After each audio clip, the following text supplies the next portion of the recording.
Because there are some things that no one out here knows. Right? They just don't know. And I can remember being with, I think I had 3 or 4 therapists. I finally got down to the last therapist. She was 24. She had just graduated from college, and I'm like, how in the world could she help me? Right? Just this little chick from college. And she looked at me and she said, well, may the answer be revealed? And I'm like, why would she use that word? I'm the only person in Asheville that uses the word revealed. Nobody talks about revelation. What the heck? You know, in comfort. And then I recognized at that moment, she said, I'm a friend of Bill W. Again, I'm like, why are you telling me that? What is going on? And then I recognized, oh, I'm going to get the answer to my question. And my question, what it was, I had a picture of this man looking down at his woman, and he was looking at her with the most endearing love, and she was looking at him. And I said to the therapist, this is what I want. With my husband, I want this again, right? We had it once, we lost it, I want it. So she said to me, well, may it be revealed? At that moment, I knew I was going to get the answer. And I was open to receive it. And there's no one who could have told it to me in our world. And the answer was, want joy? Do you want that? Be loving. And it said it twice. I received the truth twice. Want joy? Be loving. Whew. I can tell you, I have a picture of the husband looking at me and me looking up at him. It manifested, it materialized. I got what I wanted, right? But I got it through the truth, not through some deception from my mind, which my mind could say, well, if he would change, then we would have that, right? If something out here is different, then I would have it. No, it had to be here. Be loving, and you will have joy. Again, another shared gift. Let's see, this is, so the 6 core processes we've gone on with them already. Acceptance and willingness, present moment, committed actions, what matters. You see, I changed it from the values thing to what matters. I put values. Self is context, content, and process, and letting go or holding on. What do you want to do? Acceptance. The very first one we want to think about is acceptance. Acceptance is willingness, right? Willingness, yes. Go back to that slide. Now it shows you how to use that clip and you just clean. So what happens when you teach her how to use that clip? So, come a little closer because her ears. For me, I'd like to be present with the slides. Are you sharing them on the webpage? Can we access them? Yeah, if you write down, I am miracling at gmail.com, she's going to email this. No, just email them to, I'll get it after this, Okay. and we'll just put it on the website. Okay. Oh, perfect. You don't have to worry about Good, that. good, good. Please still So each email one of me. these 6 core processes, she's getting ready to talk through each one. Acceptance, present moment, committed actions, values, self is context, which is like how we identify. And Because a lot of us are going to like Say it spend again. a lot of time trying. A lot of us are going to spend a lot of time trying to capture the slides. So. Oh, okay, yeah. No, don't try Yeah, to I'll get your email at the. Yeah. Yeah, okay, good. And the other one is letting go or holding on, right? Thank you. That's what we want to know. So acceptance is with no defense. Right? Now I heard somebody say the universe, and I do not believe this. Everything resists change. I do not believe this. You know, when spring came, everything changed. There wasn't a flower in my yard that said, I'm not going to bloom. No, not me. There wasn't an acorn tree in my yard, or an oak tree, that didn't produce an acorn. The change happened, and everything went with the change, right? You want to learn to live in acceptance of what is as it is with no defense. You're going to have to teach them the McDonald's song. Everything is on my side. Wait. No. Yeah. I'm loving it. Okay. Yeah, I know. Yeah, okay. It's 3 little verses. I made it up, and you guys can do the same. It's 3 thing. little verses. The universe is on my side. Everything is right on time. I'm loving it. Okay, try it again slower. The universe is on my side. Everything is right on time. I'm loving it. Okay, as a group. Oh, sure, as a group. The universe is on my side. Everything is right on time. I'm loving it. That's it. So you've got the insurance commercial, whatever, nationwide, and you've got the McDonald's. I'm loving it, right? You could even do it with Burger King. You know, they paid millions of dollars. Why shouldn't we use them for ourselves, right? Why not? Learning to live with no defense. You are in, and hopefully you can hear me. You are in a world of attack and defend. And your brain does attack and defend. It will attack you, and then it will defend you. It does both sides, right? It'll tell you you're wonderful, and then it'll tell you you're not so good, right? It does attack and defend in our world. Well, look at what's going on in the world, right? How much does this country spend in attack and defend? Our tax dollars are being spent on weapons instead of prevention of addiction, prevention of suicide, prevention, right? Where's our money going? But this is, and everybody will tell you, oh no, you have to do it, right? There's war forever. I don't believe in war.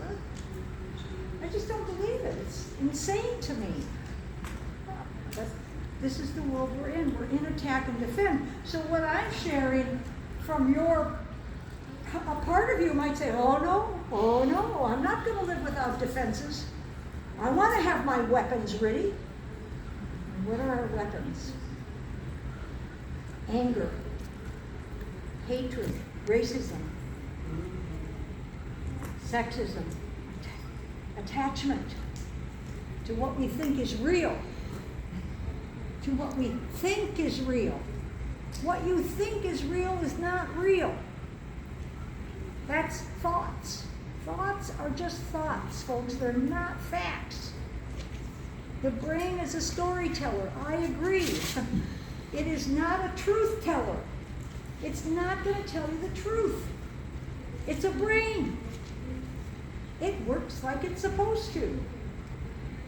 So no defense. To learn to live without defense.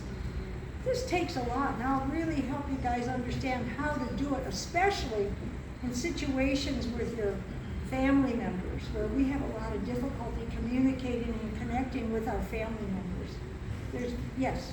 Would you also be able to tie that in feelings? Because a lot of times working with clients, and they're feeling all these feelings about things, but helping them understand your feelings aren't always true. You can have them, but they're not always. Yeah, and we will. Right.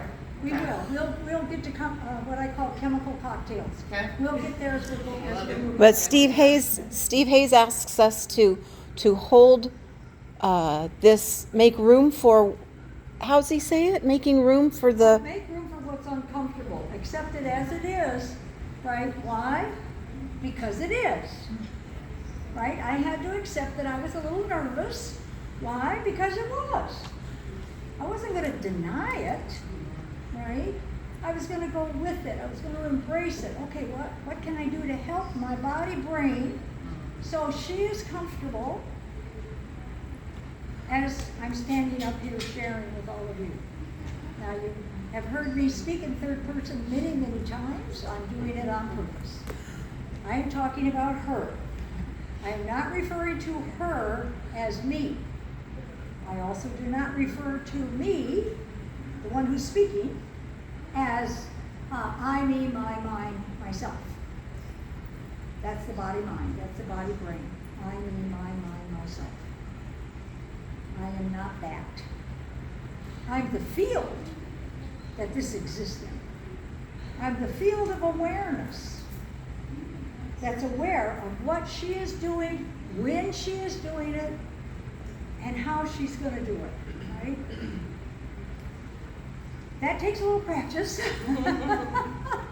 Back in, I don't know, I'm going to say 2010, walking the desert with Dr. Chris Germer, another one you want to get in touch with if you don't know who he is, and Dr. Kristen Neff, right?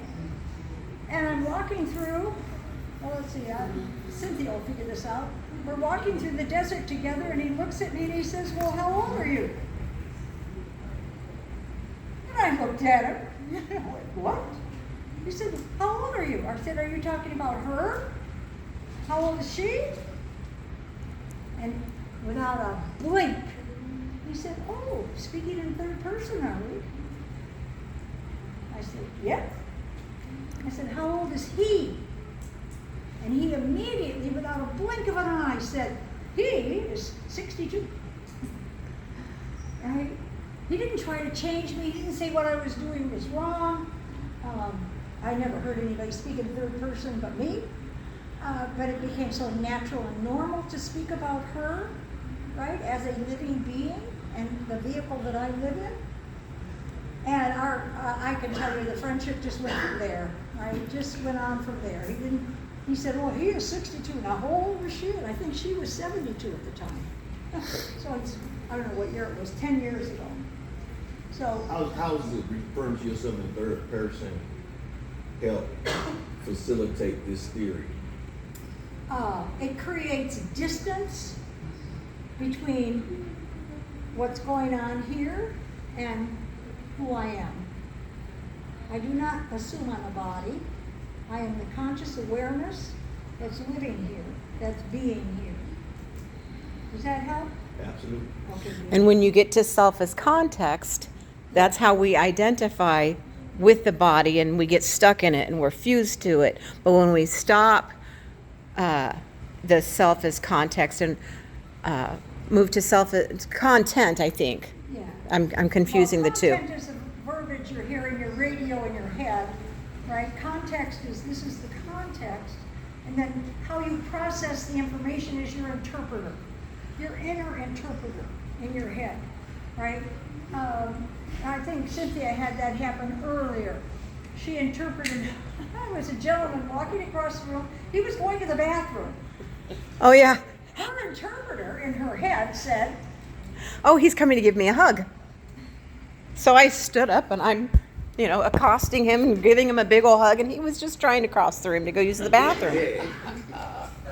So that's what we want to understand. Oh, God, I'm glad I got those shoes on. Whew, I feel better. I feel more grounded to the earth without my shoes, right? So you have an interpreter in your head, and it's processing the information. They're talking about it as the amygdala, the hippocampus, the limbic system, right? Yes, those all words all fit, but just understand it's an interpreter. We want to get it down to the simplest we can break it down to. And it's being informed by the past and our presumed future. So it's Yeah, the tethered. interpreter, what she's saying, the interpreter in your head that's saying this is what is, right? Oh, he's in love with me. I just know he's so much in love with me. Does he know I'm married? I wonder if he can do that. My interpreter could do that, right? And if I wasn't paying attention, ooh, we won't even go there. But needless to say, right, the interpreter is not correct. Sometimes it's danger and run. Run is appropriate. If it's appropriate, go for it. Otherwise, watch out for the interpreter. Actively contact psychological experiences directly, fully, fearlessly, without defense. Right? Oh, I'm having a thought about smoking a cigarette. I don't need to do that. I can let that thought go. Right? At that moment, I'm free. At that moment, I'm in choice. I am at the choice point in my life. Right? And my future, which I'm going to talk about later, is emerging from the present moment. Your future is emerging right now. It's not next week, it's not tomorrow. It's coming out of what you're experiencing in this moment, right? And we want to know that. So we want to listen with empathy. We want to listen with clarity. We want to listen with an open mind and an open heart so that we can respond to each other in a way that's authentic, knowing everybody's future is emerging right now. And so if I see, I'm with a client, and I see his emerging future is going to be suffering, and I can see it, do I have the ability to help him pivot to a new direction? Or are we just going to talk about, you really shouldn't smoke cigarettes, you know what they're going to do to you, blah, blah, blah. Shouldn't drink alcohol, you know what it does to the liver. Or am I going to, do I have the ability to help him shift in that moment to a new direction that is sustainable to living a life full of value and richness? And that's what we want to be about in our profession and in our own home and in our own body mind. Again, being diffused, open, unhooked from your defenses in the present moment as a fully conscious human being. Now that's really important. When you've got a person who's in front of you, could be a husband, a daughter, a friend, a neighbor, and they're angry, and you feel your defense come up, you feel it rising, can you let it go and be open to whatever needs to rise through you that will be helpful in the present moment, right? That's living without defense. That's being open and unhooked from your previous reactions and responses, but being open to the newness of the present moment. It means being open fully to the experience of what is as it is. Why? Because it is. Simple as that. It is. I like a sip of water. Okay, I'm open to that. 9:43, watch our timing. We cannot change what is, but we can be curious. We can be curious about it. How can I be helpful? You want to write that down. How can I be helpful? It's a simple thing. How can I be helpful? 5 words or less. How can I help? Yeah. That's 4 words. Right? Get it down to as simple as possible. The client is sitting in front of you. How can I help? What can I do? Right? As simple as that. Right? Now, in our world, we're not supposed to just, but since I already know him, I can reach out. Touch him, right? But I can touch anybody. It's not, I've never had a problem with that. Our world, though, says, oh, you can't touch anybody, Linda. You'll lose your license if you touch anybody. What kind of an information is that? But we all agree to it, so we don't touch, right? I don't believe in that one. Cross your fingers, the metaphor that I just gave you. How can I do it? How do I release myself? Relax. Say it again. Relax. Relax. Relax the tension. And you're at what? Peace. Peace. How simple could that be? And I receive that from the universe. Not from my head, not from anybody out here, but from a universal intelligence, which we will get to later on. Here's an acceptance exercise. Does everybody want to play along? You can. Imagine your open hand represents a painful thought. And depending on how brave you are, you could write it in your hand. I don't have a painful thought. Give me a painful thought, somebody. You got a painful thought? I'm missing my son's birthday. Oh, yeah, so missing.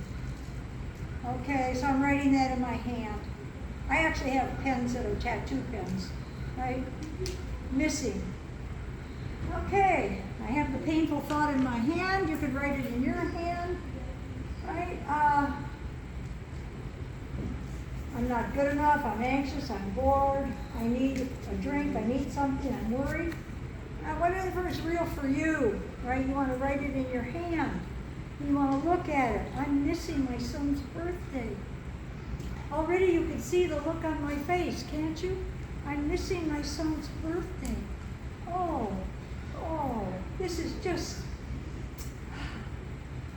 what am I gonna, maybe I'll call him on the phone. You bring it up and really become preoccupied by it, just like you do any other time, right? And notice how you can't see anybody. You can't do anything because it's right here. This is fear, folks. It's right there. I'm going to suffer. He's going to suffer. We're not going to see each other. Fearful, anxious. Oh my God.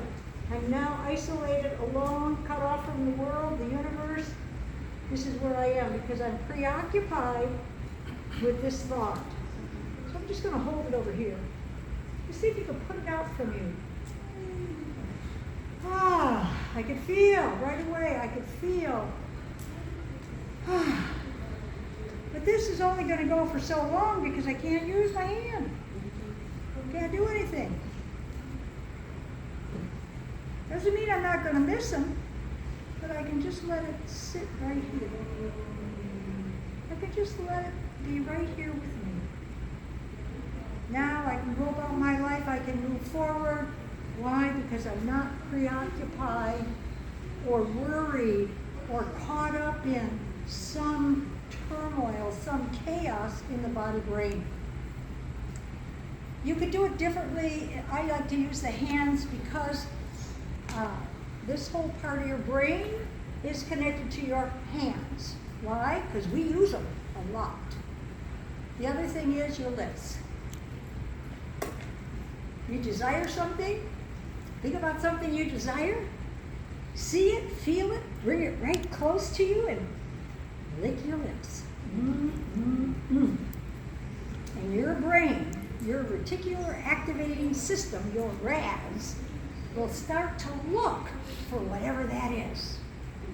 Right? I mean, I did it with jaguars. God, until a jaguar pulled up alongside of me and tipped his hat and I went, oh dear. I'm manifesting jaguars all over the place and I don't even want one. It was an experiment, right? So with ACT, what they do is they have you write it on a piece of paper, then they have you bring it to your face, then they have you hold it, and then they have you put it on your lap. I like to use my hand, right? It's just the way I do it. Okay, or the other thing you can do, this is just an ACT practice, an ACT exercise, is to write down what is your one word that is your intention. What is your intention right now? In one word, right? It might be peace. That might be your intention, right? It might be to learn. It might be to be present, right? So that you can get it down to so simple that you can have it right now, right? Not later, but right now. Can I have peace right now? Is it available? Yeah, it's available. What do you have to do to have peace? You have to relax, let go of your stuff, let go of your story. And everybody does it every night. You lay down and go to bed, you let go of your whole world for 8 freaking hours. But when we're awake, we can't let it go for a minute. Right? I mean, come on. All right. Self is content, context process. We kind of went over this already, but this one here, self as context, is a transcendent sense of self. The observer of life, right?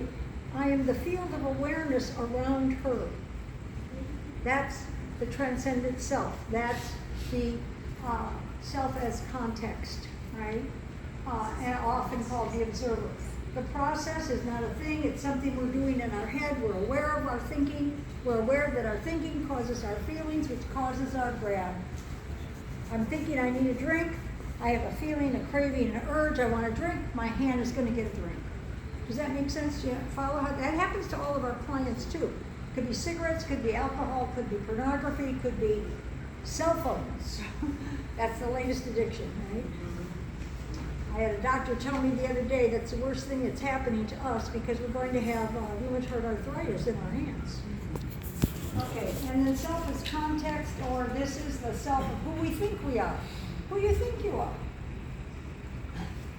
You're not a thought. Right? Whoever you think you are, right? Whatever I thought I was, I'm not that at all. I still do what I do, but I'm not that. Okay. And it includes our identities such as I'm a friend, a student, a daughter, a son. These are all things who we think we are. I'm smart, I'm dumb, I'm friendly, I'm mean, I'm confused, I'm angry, I'm depressed. These are all processing thoughts going through us.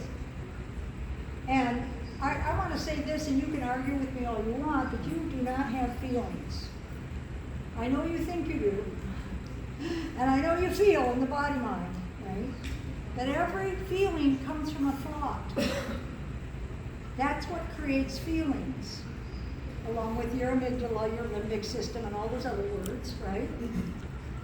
Have a thought of someone you don't like. You will have a feeling in your gut. That's just the way it is. Thoughts create feelings. What you do have available, and myself, I'm speaking of myself because I'm just like you, is love. And love itself is not a feeling, and love is not a thought. Love is a presence.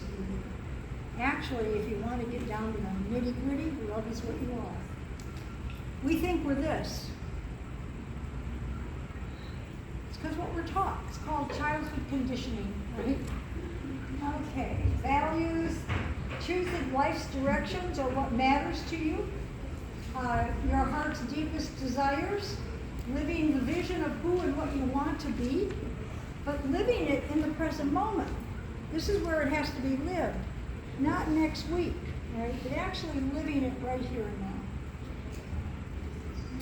Provide motivation by our values or what matters. It provides motivation and inspiration and a guidance for your actions.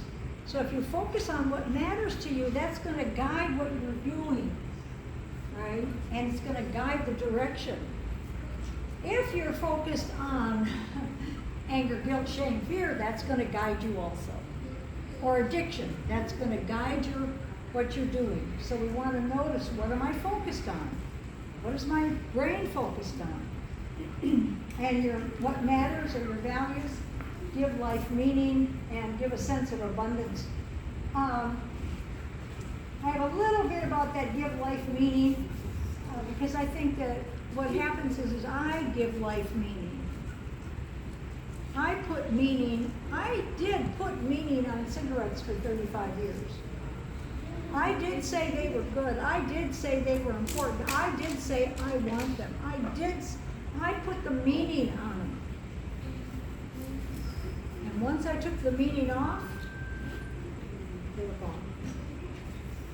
Once they no longer mattered to me, it was over.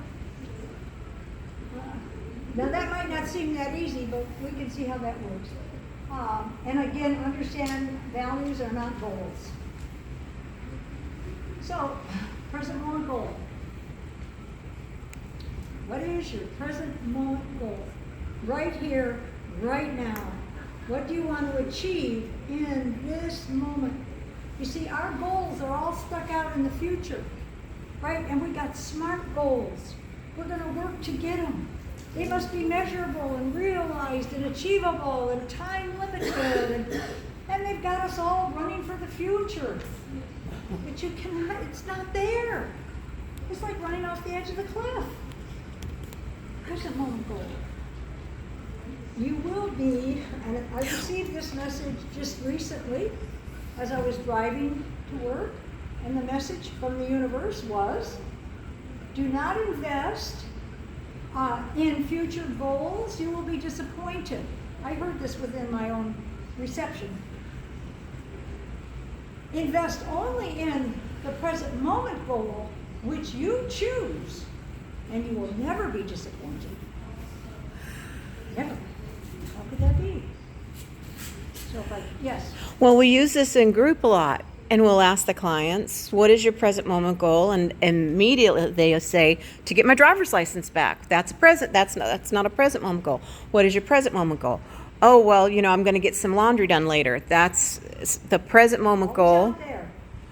And it's really difficult for any of our clients to finally get to, my present moment goal is to put a smile on my face.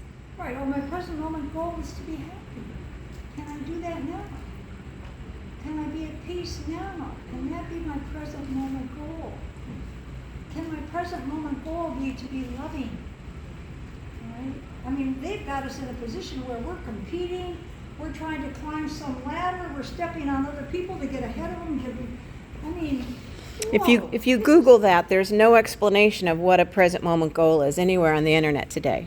Yeah, that's again another gift that I work on. So what would you like to have now? Why is this, you could write it down, why is this present moment goal important to you? In my book, I refer to it as a PMG.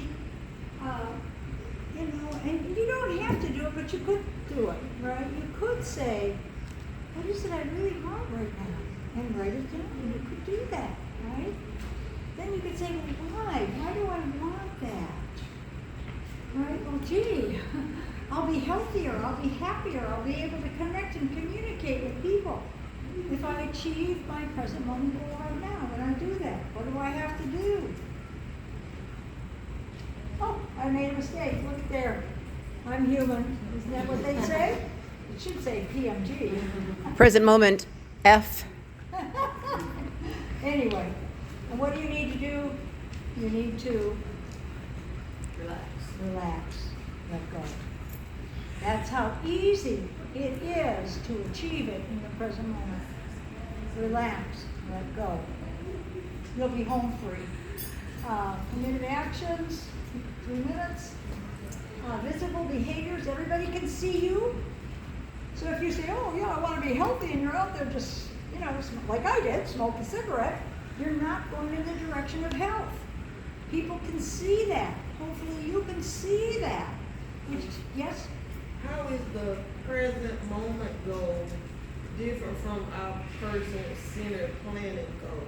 You know how we have to do like person-centered plan, but how is like the present moment goal different from the person-centered planning goal? Person-centered what goal? Planning goal, like for North Carolina, would be a person-centered plan. Oh, yeah, sure. Is that present Yeah. moment and person, are they kind of tied together? I'm kind of confused on that. Well, we can connect them because we want to help the client be in the present moment, because if we can't bring them into the present moment with us, they're off in fear.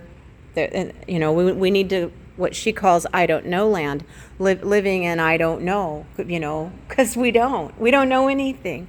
And so when we're connected to some idea of a future that we don't know is coming, and we don't know if it's really the best future for us.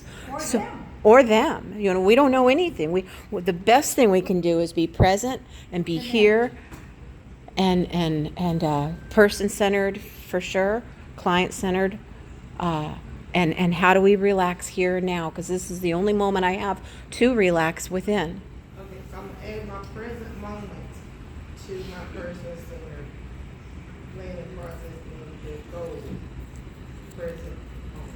Right. Thank you. Okay. So ways that I think we can tie in PCBs with the PMGs are like, okay, so let's say socialization is a part of your person's PCP. So their present moment goal could be that I need to interact with somebody in this present moment, and I need to socialize. I need to have this conversation with you and have that connection in this present moment, and that's how it continues to fuel your person-centered planning. So when you're looking at your big goals, which tend to be more long-term life-changing events, the ways that we can do things in the present moment to tie those in. So that way we keep them engaged in the present, and we can continue to build on their future goals and their PCPs, if that makes sense. That makes a lot of sense. Okay. I was kind of like, yeah, that's good, Good. that's good. Write that down, everybody. Write that down. You want to know what it is. Yeah. Anytime I'm doing, the contract, right? I find out what is their need. Do they smoke? Do they vape? Are they connected to a drug? What are they doing? And then I ask, are you willing in this moment to just think about or allow that to, what it would be like to be without that in this present moment? So in that, what I'm doing right there is I'm bringing them right into the present moment, and I'm asking them to notice what it would be like without their addiction. And you know what that is? It's not Rolaids, but it's definitely relief in the present moment. They feel relieved of the addiction right then and now. And that's what we want to cultivate. Okay, it's 10 o'clock. I think we take a break at 10 o'clock? 10 or 10:15, I don't know. It's 10 to 10? Which is it? Please. 10. 10. Take a break. Let's enjoy ourselves.